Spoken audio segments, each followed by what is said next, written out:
Welcome back. Today we are talking about credibility, and I want to use something very specific to explain it: the Yahoo dating format. Now, I know you have heard the phrase credibility before. You have heard people say build trust and establish authority, but most people do not actually understand what credibility looks like in a conversation. They think credibility is about saying the right thing at the right time, but that is not credibility. That is performance. Credibility is about the gap between what you say and what you do. Let me explain. When you send a message, the person on the other side is not just reading your words, they are scanning for consistency. They are asking themselves one question: is this person who they say they are? And every word you type, every pause you take, every response you give is either building that case or destroying it.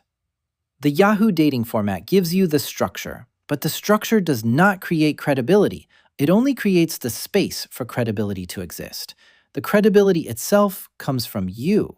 It comes from your tone. It comes from your timing. It comes from your ability to stay calm when they push back. It comes from your ability to hold the frame when they test you. And they will test you. They will ask questions that seem innocent but are actually traps. They will challenge your authority. They will try to make you prove yourself. And how you respond to those tests determines everything. If you get defensive, you lose credibility. If you over-explain, you lose credibility. If you get angry, you lose credibility. If you beg, you lose credibility. If you try too hard to prove yourself, you lose credibility. So what do? You stay calm. You stay grounded.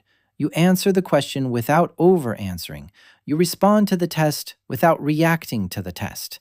You treat every question as if it is a reasonable question from a reasonable person, even when it is not. Because that is how you maintain the frame. That is how you show that you have been here before. That is how you show that this conversation is not new to you. And when you show that, the person on the other side relaxes. They stop testing.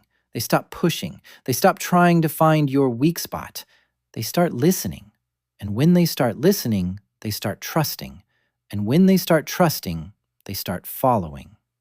So let me ask you something. When you are in a conversation, are you reacting or are you responding?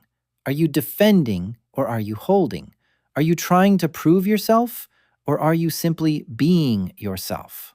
Because if you are trying to prove yourself, you have already lost. The person on the other side can feel it, and the moment they feel it, the conversation is over. If you want to see exactly how I handle these tests, how I stay calm when the pressure is on, how I maintain my frame even when the other person is trying to break it, send a WhatsApp message to the number I have pinned in the description. I will show you the responses, the ones that work and the ones that fail.